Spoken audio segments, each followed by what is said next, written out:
This episode of Super Pulp Science is brought to you by Love You to Death, live music to dead films.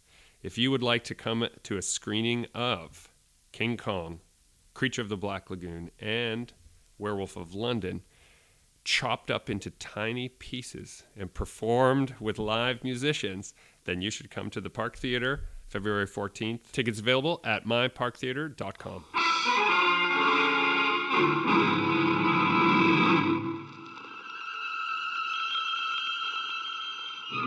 Attention, citizens. It's time for Super Pulp Science. This is Super Pulp Science, where we talk about how genre gets made. I am GMB Kamichuk, known professionally that way anyway. My first name's Gregory, though. Don't let all those funny initials fool you. I'm here with my long-suffering co-host, Justin Curry, who has very graciously been your maximum host for the last two episodes, dear listeners, so I really appreciate that. And our producer, Dan Vadeboncoeur, who's also been a co-host really as long... How many episodes are we in? It's 2. And where the hell have you been, man?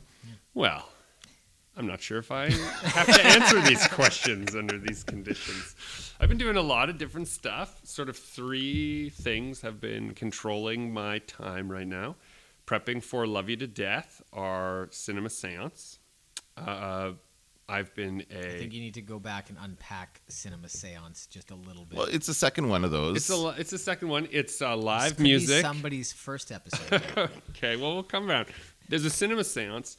We have desecrated 4 old films, chopped them into pieces, reassembled them together into 3 new films. And these dead films we will be presenting with live music, live scores that I have... undertaken to arrange for this. And one of the sort of MacGuffins of Love You to Death is there are 4 band members and a 5th secret band member, which is the film itself. So we cut the silent film together and give it to the band, and they work with that member. And I don't get to see or hear the arrangement until the actual presentation along with the audience. So it's an edited down film, and then the band watches that and comes up with a unique creative score. That's right. To go with that newly cut down film. Can you say what the films are? Yeah, so this year it's Creature from the Black Lagoon, King Kong, and The Werewolf of London. Which I didn't know. In my mind, that was always the American Werewolf in London is usually the 80s one? Yeah, like the 80s one with the amazing practical effects? I didn't realize there was one before that. There's like an old black and white one with some Yeah. pretty amazing practical effects in a few scenes, and we used those. Oh, yeah? Yeah. Awesome. That's great. I love watching old movies with their old special effects. It looks so cool. Yeah. You know? It's Kind of stuff they do. well, and the other thing too about Love You to Death is it's not the story of King Kong. It's not the story of Creature of the Black Lagoon. We excise the majority of the film and we put them down to 20-minute sets, so the same as like a musical set for a band. And in doing so, rearrange the film according to a different plot, and that plot theme is Love You to Death. So Like someone a remix falls in or a love. collage?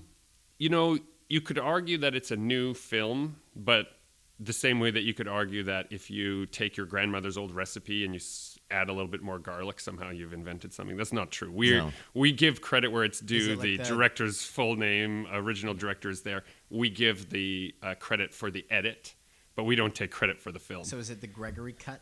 Yeah, it's the Love You to Death. We call it Creature of the Black Lagoon, Love You to Death. Right? And so... Spoiler alerts. For example, in the original King Kong, of course, the horrible colonizers go to an island and they stir up trouble and then they leave and they try to make money from it. And they come out okay at the end. In our version, King Kong we did an edit where the fiance is eaten by King Kong. There's this great sequence where King Kong eats a man in a tuxedo. And there's a great sequence where the fiancé is almost grabbed by King Kong, but if you edit it just right, then the fiancé is eaten by King Kong, Nice. for example. So these kinds of things we have undertaken to make a new experience for audiences. That sounds like fun. And last year we did Metropolis, Nosferatu, Frankenstein. and Bride of Frankenstein. Bride of Frankenstein. And, I thought they would be pushed back because the first 2 are silent and the last one was a talkie that we made silent. And And so editing around anytime people's lips are moving was a trick at that time. But it was it really freed me in the edit to just discount so much of the film as you are assembling your footage. And so, Creature is a talkie, and so is Werewolf of London, and so is King Kong, and we've edited them down to silent film. So we're cutting around any time that someone would be delivering performance with dialogue. None of those scenes are present, so it's just the moment before they react, the moment before they say something, and so cutting around those performances is very different than cutting up an old silent film where there was no dialogue. Are there vocals with the band? I don't know. You're not sure, right? Yeah. Yeah, here's the best part. Can we ask who's in the band? Okay, so the band we assembled this year is Derek Allard. He's our dread drummer of the deep. Carrie Latimer, and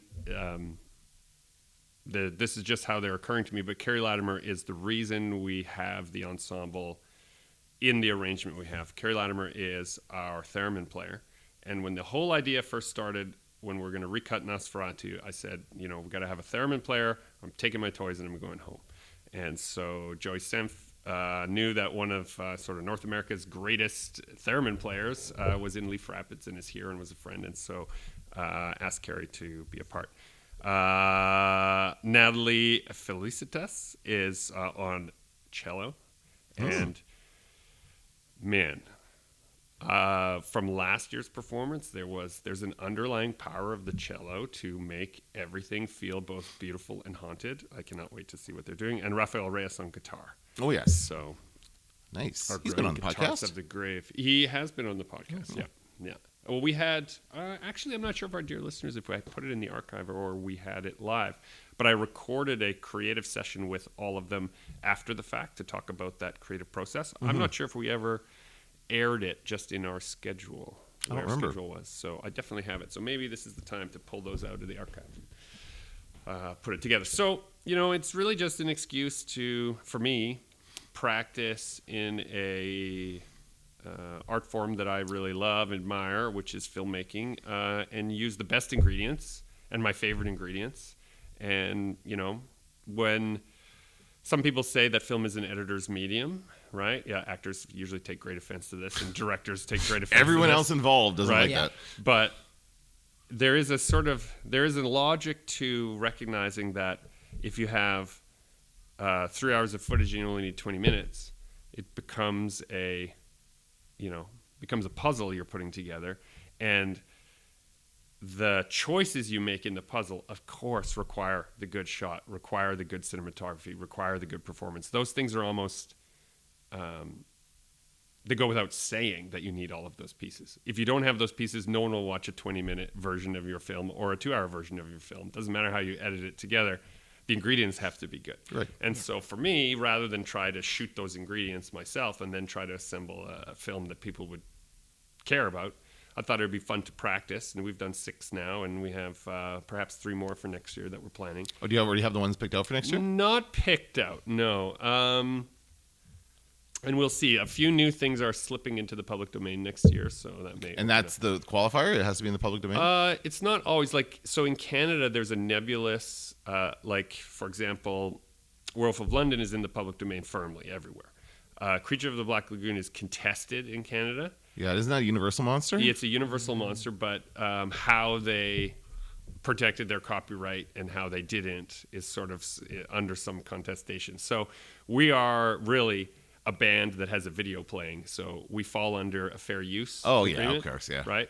So the point of the show isn't the movie. It's the band, not the movie. And so we have enough things that you would consider this to be a derivative work rather than claiming the rights,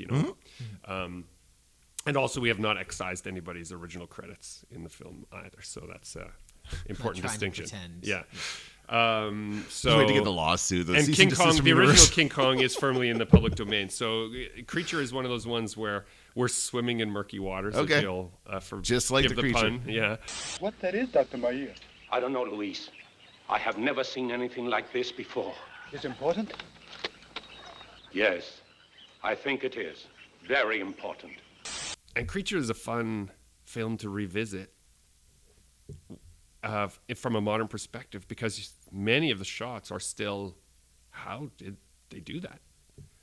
You know? That underwater Yeah, photography. and how they did it was they literally just did it. They just risked everyone's lives and went underwater and did it. You know, and not to take away from the stunt choreography, which was very carefully constructed, and the diving suit, you know, all those things. But stuff went wrong apparently in the production, and it got iffy a couple of different times. Ooh. Yeah. Yikes. So it's yeah. So I've been doing that. Okay. That's one thing I've been doing. Then the other thing I've been doing, if I switch channels, not related to movies at all, another love of mine is teaching storytelling and narrative. And so I was invited by SJR, St. John's Ravenscourt, for those abroad, not from Winnipeg, a private school in Winnipeg, to come and do some writer in residencies. So I've got 13 days on the calendar where I come and I work with students on their writing, and I do seminars with classes, and that's been a pretty fun experience and gets me back in the classroom, which I... So it's not a set class, you're kind of jumping around. Yeah, I've been working with students from grade 2 all the way up to grade 12. And what they all have in common is they're very interested in their own personal writing work. And so the school has seen that, you know, in SJR. And the mission statement, of course, claims to be this academic, you know, high watermark. But in the pursuit of that academic, sometimes personal writing, personal narrative, personal explorations get left by the wayside. And so they thought a good way to address that and give students access to and encouragement in those areas would be to bring in someone who's doing it. Yeah, and you've done this before, right? Didn't you do it at UW? I've done, I did at UW. I've been a writer in residency before. Yeah, variations of this all over the place. Yeah, and I love visiting classrooms that are interested in how the work is done. Yeah, and I love to read months, so yeah, lots of school visits lined up for the month. And you've got some too there coming up. Yeah, I have one at the same school, Yeah. and then I've got 3 or 4 other ones that have in different stages of confirmation. So I'll be doing a couple school visits. An amusing anecdote here, though, is our assumption when I found out that Justin also got invited was that they knew that we worked together, and so they were just, you know, crossing making that the easy T's? for themselves, Yeah. crossing the T's. In fact, no. The 2 different school librarians knew us by different reputations, and then one day while I was there, they're like, "Oh, you don't happen to know how to reach Justin Curry? I just want to get a..." I was like, like, that's a joke, right? You know we work in the same... And they had no idea, right? And they're like, you know, so it's just one of those things, like you said, around I Love to Read Month, school librarians are looking for people who have visited schools, and teachers talk, librarians talk. If you did a pretty good job, they usually want you back on the list. So. Yeah, I think when we started out doing, like, when I first started having books, I reached out to probably like 12 different schools to like arrange for visits and get the ball rolling. And this year, I didn't reach out to anybody, but I've been approached by about 6 different schools. Yeah. And Oh, wow. Some of them, like, I've never been to before. Just like you said, it's a librarians talk and teachers talk. And you put in the work. And you know what it really comes to is kids talk. So school librarians, I think more than anybody, even school administrators, hear what students are actually saying about the people who visited the schools. And so if they have heard that name a number of times from the students, that's what they consider the endorsement, right? So it's really hard to bamboozle a school librarian, you know, because they understand how books work completely, and they understand how students engage with books completely. So you can't really, you know, confuse them with a flash bomb and then get a speaking engagement. You have to, you know, have done the work. But it's a good idea to do this. And so you read Dragon Nanny? Is that what you do, or do you read? So I don't read books. Oh. That's usually everybody's first question is like, okay, so what are you going to read? It's like, I'm not reading them a story. That's not why I am there. It's called I Love to Read Month. I know. But they love reading. They do love reading. Justin's job is to encourage them as why books are amazing and wonderful and how they're put together. So I take it as an opportunity to do a bit of how to tell stories with pictures and how I tell stories with pictures, and more of geared towards I'm a professional illustrator with a career, and this is a thing, and making books for a living is a thing, making comics for a living is a thing. It's more of like thinking back to when I was in school, how much that would have meant to me if somebody had come and had that chat. And so that's usually what I'm bringing.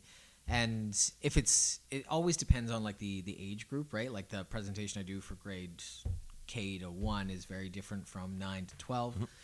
For the younger kids, sometimes it gets into I'll have an easel with some paper and I'll do some sketching and get the kids to like yell out suggestions and do some interactive stuff like that. But I find just, hey, everybody sit down, I'm going to read you a story is the least exciting idea on my plate. So Some people are good at that. some people are. That's Some not people me. are good at that. I just watched No an episode- shade Did on you guys people watch who are good at that. Brooklyn Nine-Nine? Yes. There was that one episode with the guy reading in the library, and they tried to outdo him, and they couldn't. Or they did, I think. I don't know. It was pretty funny. They had to do a big gimmick. It was all about the gimmick of the I Love to Read guy. So, Yeah. anyway. Well, and it's challenging because students are not interested in your feelings. Right. Their attention is what is, up for grabs, and it's important. Their attention to them is important, so you have to try and manage it. And so, I have lots of different bells and whistles that I use at different grade levels. But usually with older students, it's very easy to just be honest about what they think. You don't present yourself as an expert, not like, hey, here's a whole bunch of stuff I'm going to tell you that always works. Instead, here's a bunch of stuff that I thought would work that absolutely did not work in my career is usually a great way to start because you are the expert on your own journey and it didn't go as well as you thought it was. And the time of, I'm a genius and I'm perfect and I'm flawless, follow me, I'm an influencer, I think is finally on the wane. And so showing up and saying, I thought it would be easy, but it was this and this and this and this and this is a much more easy way to engage with people in that spectrum. So you've been teaching? I've been teaching. Kind of, but it's cool. Yeah. Yeah. I mean, I love teaching. It's fun. You love to teach. Is there I Love to Teach month? There's 12 of those. Walked into that one. Got him. We got him. Don't kill him. And then the third thing is that I have been out in an undisclosed location, and they asked us to keep the location actually undisclosed. I'm sure anyone listening to previous podcasts. Shit, you said it already, didn't you? That's like the only tidbit I had about it. Was exactly. I have to go back and edit it out? Is that what you're telling me? No, I think it's okay because the ship sailed, right? Okay. By the time that episode came out, all our gear was gone. Okay. Right? Okay. And so the idea here is that we were out in a undisclosed location, fellow episode. producers, see episode, in an old, you don't have to spend long Googling, in an abandoned sanatorium overlooking a lake in rural Manitoba. And we were shooting a horror movie called The Princess and the Dragon there. 9-day shoot. We did 8 days of principal photography there, and there's one more day sort of ode to the production that we're doing later when our cinematographer is back from another job. It was a wild ride. I was there for 6 of the 8 days, and those days were 8 hours, then you had lunch, then 8 hours, then you had dinner. So that's how the workday worked on our Holy film set. crap. So, and we were very well fed. So it sounds like debilitating and demoralizing, but in fact, when The Kraft's food table made it all worth it. well, and the people, the production arranged for us to have all of our craft services at the local restaurant. So it was hot meals served to you, right? So it was very different than, we were very micro budget production, and so in a big or micro production, whatever, usually it is, like you said, craft services table, and everyone just comes there and they eat, and sometimes it's great and sometimes it's not, and it can be very uneven. But there was something about leaving minus 28 degrees abandoned building and then going and sitting down and someone serves you a meal. It covered a multitude of sins for me. Yeah, for sure. Right? That's nice. Yeah, I know. It sounds silly, but it was a big deal. So, Gregory, you're just a writer and an artist. What were you doing on the set of a movie? What gives you the right? Well, my co-writer on this film, Dr. Jonathan Ball, we had written a number of years ago, we wrote a little novella that came out of an idea for a different film that didn't get made a number of years before that. Just before pandemic, the people at Electric Monk Media had access to in Winnipeg, the old RCMP forensics labs. And just before they were about to be renovated into, I don't know, condos or who knows what, but Probably condos. right. I actually have never gone back to check what went there afterwards, but the building itself was this gem of cool administrative offices in some disrepair, forensic lab areas, this weird posh 60s decor library that looked for sure like where you'd have a cult meeting, and a like vehicle storage area that was underground, so the idea here in the construction of the original building at that time was you could bring a corpse or a body that needed to be forensically investigated, and they would get onto a rail system that ran through the entire building, and so it would carry that thing, including into the elevators. So the rail would connect inside the elevators and then reconnect. And is this on the outside. The ceiling? So On the ceiling, like a rail that the body could float around. And to us, this was, we don't know what it's for. There's an idea here. Let's write a story that fits this, right? Okay. Because you had the location, so you wrote the script for the location. And so the punchline here, dear listener, is it had to be a super small crew because we were looking down the barrel of pandemic. It had to be the kind of location where you could seal the set and you could know that everyone who was inside, had passed their tests and they could be in there together for long working hours. And so there's all of these check boxes, and we produced a number of treatments and actual full film scripts for that location. Never got made. So it went to producer level, started being explored, budgets, all these things. So one of the ideas that came out of there was a story called The Princess and the Dragon, which I really liked as a concept, and I liked it so much that I started writing it as a story. And then I invited Jonathan. I said, let's co-write this. I'll do a draft, you polish the draft, then I'll polish your polish of the draft, and we'll just see what happens. It's very short, little novella. And he liked the idea enough, and we had some great conversations about what horror is and what horror isn't, and what a fairy tale is and what a fairy tale isn't. And we thought, let's do everything that isn't script making and tell it as a prose story. And man, it was so freeing to do that because scripting is very one note, let's say, when you're writing. So put that to bed. So we had a treatment, a rough script, and then a finished novella. Fast forward a number of years, the producers for a different film, which actually will remain nameless for now because they're still developing it, came to me, Miles Crossman, and he said, I want you to do some pre-visualization on this movie that I'm working on. And you've done it for other films and other projects, and I've seen some of it, and you worked with Eric on some previs for a different movie. We've talked about it on the podcast, The Meat. So there's that connection. Right. I had done a bunch of that previs, a film that never got made or maybe still will get made. It's hard to know. And all that to be said, we were sitting here doing that work, and they got a phone call. Miles got a phone call, and he was kind of upset about the phone call. He was like, we're about to lose this great location, and I don't have a script. And I said, I wish I could help you out. And he said, unless you've got some low-budget horror movie scripts set in a single location with a super small crew, you can't really help us out. And it was literally like that easy. It was like, oh, well, I do have some of those. Here, let me read them to you. And I opened up my Google Docs where they were and read him the slug line for 3 different ones. And he said, that one, Princess and the Dragon, tell me more about that one. What's the essential premise of that? What's the essential premise? And the essential premise is that a princess is put in an undisclosed location and put into the same place as a person called the Dragon. And one has an axe and a hammer, and one has a tiny little knife and a dumb princess costume. And they can't communicate to each other, and violence ensues as a result. And the punchline is that the dragon's mask has been adhered to his face, and so he cannot communicate. He needs help just like she does, but because he looks more menacing, she tries to defend herself every time they get close to each other, and he's always carrying this hammer and this axe, and so of course he looks dangerous. She finds out after she has won the battle that they've been screwed and adhered to his hand, so he couldn't have put them down even if he wanted to, and it's like a sociological experiment to see, whether or not humans can find that common ground. And when the princess wins, she is captured again, and they take her princess costume off, and they put the dragon costume on her, and they adhere her weapons to her, and they start the whole thing again. And that's where you realize that there's it's just this constant cycle. Listen to the sounds. Hunting calls, mostly. Animals out for the kill.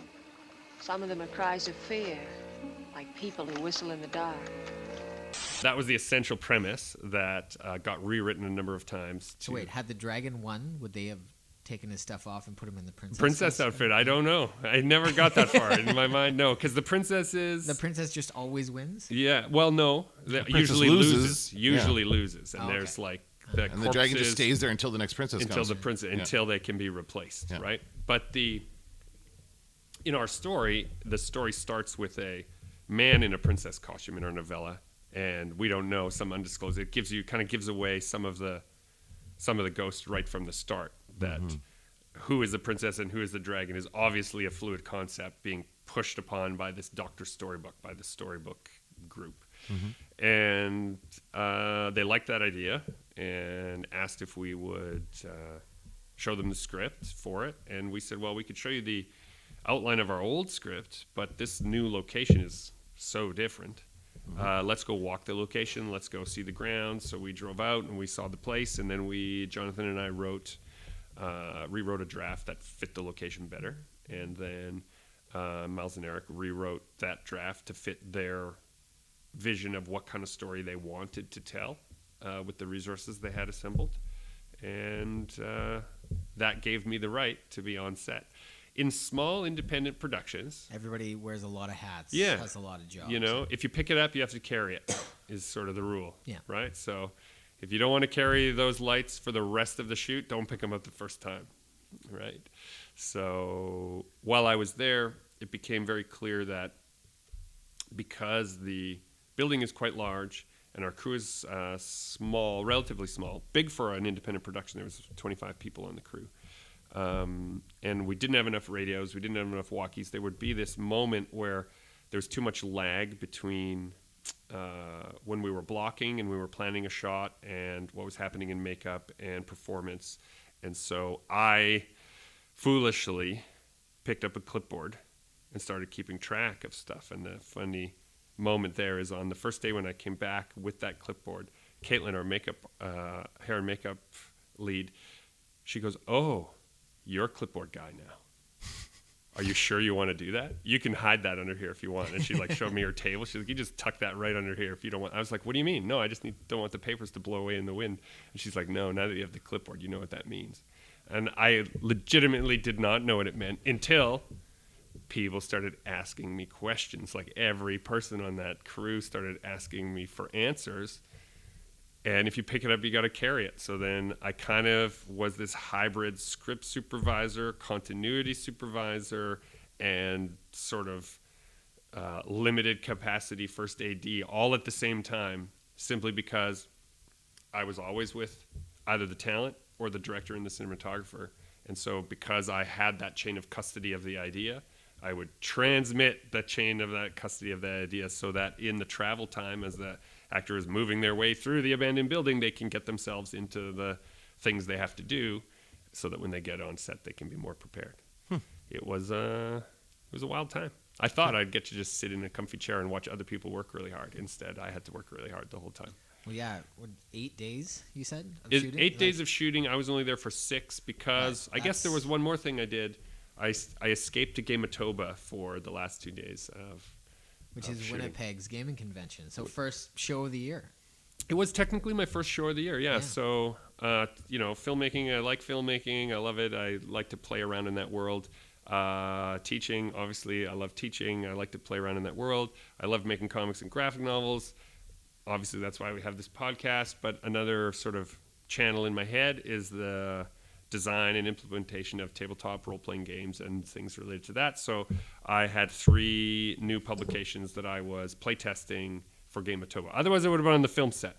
And I had this moment where we've evoked Neil Gaiman before on the podcast where he talks about you got to be able to see the mountain, right? And as whatever job you're doing, if you can see the mountain that you wish you were climbing, it's probably okay. If you can't see the mountain from there, look for another job until you can see the mountain and move towards it. Well, I had this thing where I always wanted to have my idea on the clacker board, right? As they yell action, clack, and it's your film name there, Princess and the Dragon. And I'd always wanted to be welcome on the set of something I had created, right? But at the same time, for my entire adolescent life and into my adult life, I had been working on and designing a system of rules and storytelling conventions for this game, which I had already committed to launch at Manitoba. So I had this thing where I'd picked up the clipboard, I'd picked it up and I had to carry it. I felt very conflicted that I was going to have to leave that role. So poor Jonathan got thrust, whether he liked it or not, into that role in my absence to take over all that continuity. And I went to the gaming convention, yeah. How was it? It was so good. Yeah, because very different vibe than like a Comic-Con or a craft sale or anything like that. This So is different. more about play testing, game, like Nobody's there to sell anything. That's not why they're there. Everybody's there with Yeah. their games, or some are just running their favorite games, or what Yes, are- yes, yeah. and yes. Yeah, okay. Yeah, so there are some people who are just like absolutely love a certain kind of game, be it a board game or a card game or whatever, and they host that and they will give So them. this is the Risk table. We're playing Risk. at this exactly, yeah, table. and then you have your GM, your game master Yeah. for that table, and you can sign up or not sign up. It's they have an app for it, so you can see how many people are available, how many seats are available at a table at any given moment, and then plop yourself in there. And the awkwardness of what I actually really like about it is the awkwardness of, can I play with you guys, is ameliorated by this. Well, the whole premise of the convention is that you can sit down. Yes, the answer is always yes. You can play with us. You can play with us, and they're strangers, but it doesn't matter. You're all Everyone's there strangers, yeah, right. Yeah. And so from a playtesting point of view, I found last year's Manitoba to be so instructive and so wonderful. And I took so many notes and so many anecdotes away 'Cause that was your first time for the redesign. really doing that, or It was the first time. It wasn't the first time where I had played the game with a group of strangers. It wasn't the first time where I had had to sustain, telling the rules to a big group of people. But it was the first time where that group of strangers were strangers to each other and to me, and communication has to be that much more clear. If you bring your old gaming group over and they have like a new temporary person running a game, you and your friends all have the shorthand of how to communicate to each other and fill in the gaps for everybody for clarity. You know your people. When everybody is new, then how you have to communicate what is expected from everybody's participation is very different, and I found it very instructive. Because unlike a classroom setting where you're the boss, and so shut up and listen. If you don't understand, put up your hand. I mean, that's not how I run my class, but just That's how I run my class. just to paint a picture. Shut up and listen. This is supposed to be a collaborative effort, right? So how do you get people to understand how a collaborative storytelling game works and participate and have a good time? So I ran 13 90-minute sessions over 3 days and play tested. And I would do this thing. So, dear listener, if one of you was at Manitoba and you thought, man, I wonder if that Kamichik guy's got like a bladder infection or something. Because I would get up. I'd say, oh, excuse me, I'm just going to run to the bathroom. Right? If any of the people who had been there last year came back. So some faces you start to recognize, you're through fire and brimstone together, you recognize people's faces. Or they'll say, I had a great time last year, so I came back. I'd say, okay, well, I'm just going to run to the bathroom. Would you mind explaining the rules to everybody while I'm gone? This was my secret test of trick. You only played it for those couple of hours a year ago. Can those rules, are they simple and clear enough that in the time it would take me to quote unquote go to the bathroom, can you impart those rules? And so what did you do while you said you were going to the bathroom? I would creep like a psychopath peeking around the corner. And I'm sure the people at the main Manitoba counter were just like, what is he doing? By studying these and other species, we add to our knowledge of how life evolved, how it adapted itself to this world. With that knowledge, perhaps we can teach men to adapt themselves to some new world of the future. I would just peek and watch. And, I imagine not unlike if they had allowed me to stay around at my kids' preschool, like just be so proud when they get it right, stack the little blocks just right,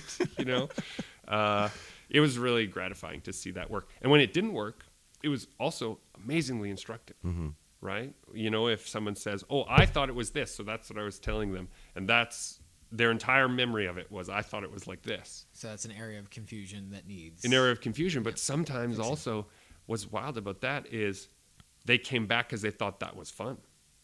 So the clarification would change the rules and make it different than what they remembered was a good time, you know? And so that, to me, is a really, in a design...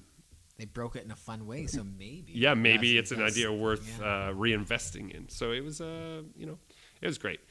One of the producers from the film, Scott, also I found out in the trauma bond that is filmmaking, I found out that he was running off to GaryCon later in the month. And so that meant I knew that he knew tabletop role-playing. And I asked him if he knew about Manitoba, and sure enough, he was like, oh, yeah, I know that. And then I snuck away from set and went to do my thing, and then I saw him there, and he was like, you know, I have to say, my brain is mush. How is it that you're running these games? And this, I think, typifies the difference between a film set of really at any scale and a tabletop role-playing game is that, and this is what I said to Scott, everyone has an idea on set, but they don't all come at the right time, and they certainly are not all welcome. But here, everybody's idea is welcome. I don't have to say no to anyone. I don't have to kowtow to anyone. We can just say yes to every good idea that's on the table, and it was so reinvigorating. Physically, I was exhausted, but I was mentally just so reinvigorating. Yeah, and I believe you get recharged by the enthusiasm for the other people, because there are new people coming in every time to play the game. That's right. Right. So and it was stacked up. I had a full table, 12 of the 13 sessions I was packed, and I had to bring in extra chairs. So normally I had 5 seats, sort of bookable seats, but the game is sort of, it's very collaborative, so it's very easy to add new players. And so we often had 8 people, sometimes 7, 8, one time 10 people that just all piled in to try to kill the wizard, so. Sweet. So it was a wild time. Awesome. To get you excited for other conventions coming up, I always find that first show kind of lights the fire for like, oh yeah, Yeah, I found a switch in my head go off because I had brought a display. Manitoba is not about, it's not sort of about sales, but if you are a local designer, you can sell your stuff. So in the gap when I would normally be able to take a break, people were very interested in purchasing copies for themselves, which was, frankly, a nice endorsement of, oh, I played that. I like it enough that I'd like one for myself, please. So that part of the convention brain started clicking in, like, oh, right. There is being alone, working on your stuff, wondering, will anyone like this? There's, I think it's good enough. I think I've refined it enough that it can withstand some criticism. I'm gonna bring it out and show it to people. And then there's, oh, it's survived. It's survived its first battle with public opinion. It's strong enough. It's good enough. I cannot wait to take it on the road. I had that feeling for sure. Like, oh, these ideas, they survived. Yeah. You and I both know. Sometimes you might have 20 new pieces, and 6 of them, right, are coming with you. Yeah. And the rest are relegated to the bins of our storage room. You should try to give it a couple of shows. I do find every once in a while something will have a really cold launch in one city, and then for whatever reason the next city really gravitates to it. So I try not to make my decisions too hastily. I want to bring it to a couple different places before I decide if it's hot or not. Yeah, but eventually, when it's not, you got to drop it. Yeah. It's hard because you worked hard on it. Yeah, Right? for You're like, sure. oh, people will like it, I think. If you really love it, you go in and change the colors, change the composition just a little bit. Maybe it was just that little Just a tweak little that bit. And, speaking of that, Love You to Death is sort of a fun way for me to experiment with our limited release of prints that are all black and white. So I have a new black and white print for each of the films that are there. And I was surprised to discover after our black and white film event, when I took them out on the road, my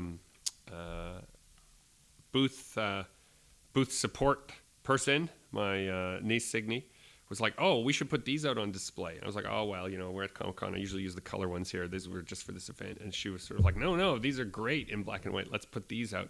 And all through the year then, there was a much stronger demand than I had expected for black and white versions of these posters and prints that I had done. So it when you experiment, like you say, with color and composition, you sometimes strike on something that you didn't know people would like. Never know. Yeah. Cool. We can wrap it up. We can wrap it up. So that, well, no, we can't just wrap it up like that. We need a culminating idea. Oh, do we? Okay. You told us this. I did? Yes. I don't This is remember. on the checklist My brain of is mush. proper podcast etiquette. We can't just, dear listener, Dan wants us to just wrap it up all of a sudden. Proper podcast procedure. But we were told by our producer, you're supposed the to. producer's proper podcast procedures. That's right. I also told you you're supposed to do it ahead of time. The point form producer proper podcast procedure presented. You're not popping any of these peas. I'm so impressed. So, dear listener, I think if there's anything to be learned from my absence is that you probably have lots of different interests, and they're all great, and they're all wonderful, and you don't have to be just one thing.